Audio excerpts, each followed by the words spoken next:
The iPhone makes its unlocked debut in the US.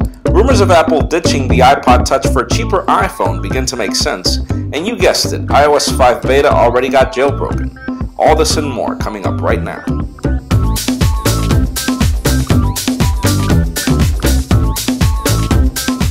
Hello everybody, I'm Jaime Rivera and welcome to the Pocketnow iReview, the show where we go through all this week's cool and the not so cool inside the world of Apple's iOS devices. My apologies, it's currently pouring outside, so sound's not going to be at its best, but let's start off with the cool.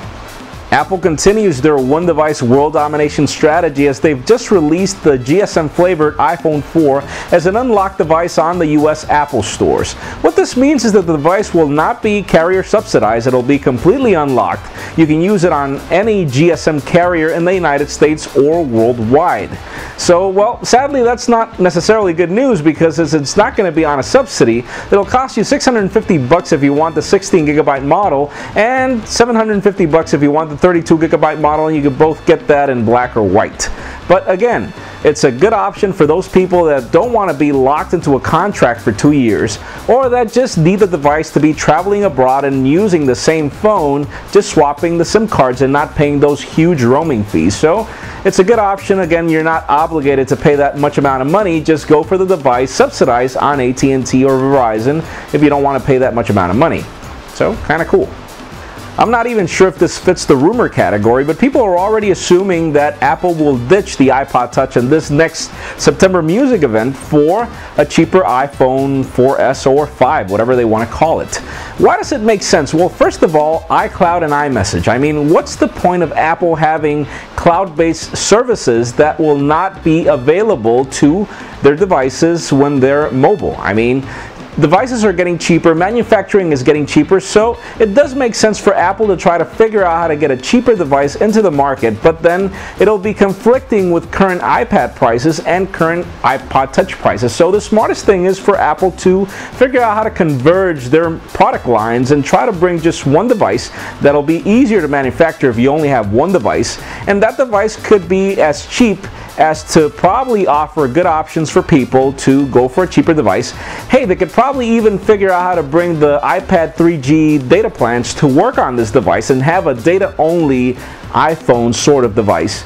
Or they could probably just figure out how to bring cheaper data plans. But again, rumors have it that we won't see an iPod Touch, and we will continue talking in the not so cool section of things that are going on around that make sense, because not even iOS 5 hints to a next generation iPod Touch. It could happen. And well, you guessed it, it only took the dev team a couple of days for them to get a copy of iOS 5 beta. Obviously, they're developers, and well, they figured out how to already jailbreak it. It's currently a tethered jailbreak, and obviously it's only available to those people that have access to the beta, which are only developers currently, or people that have access to the developer plan because they have a friend that's a developer and they got it seeded. But again, it's already jailbroken, currently only tethered, not really sure when we're going to get it untethered, nor are we sure if it's going to be untethered for iOS 5. I really can't answer any questions right now, but we are expecting the services to work really well for whenever it's released in the fall. So let's see what happens.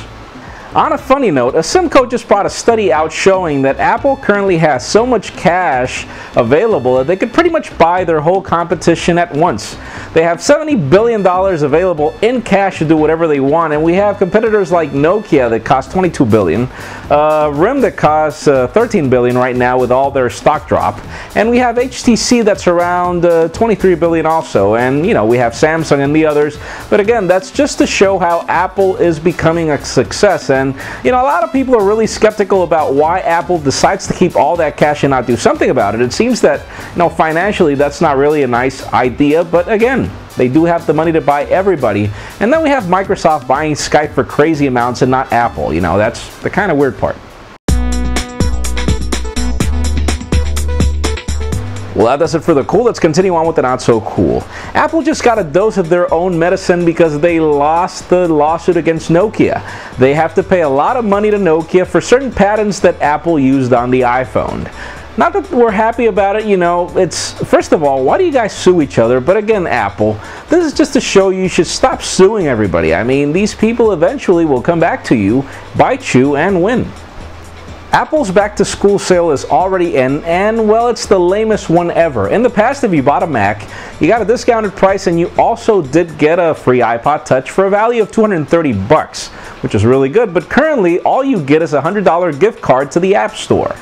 Now, the question is, I mean, what's up with that? It's a $230 to $100. I mean, doesn't really match. I mean, what's wrong, Apple? You're making lots of money and you're giving people crazy, ugly giveaways. I mean, now remember that we talked about the fact that Apple may be ditching the iPod Touch. So again, remember that I told you I talk about that in the not so cool section? Well, it could be that that's the reason why we're not getting it. So let's see what happens in the fall.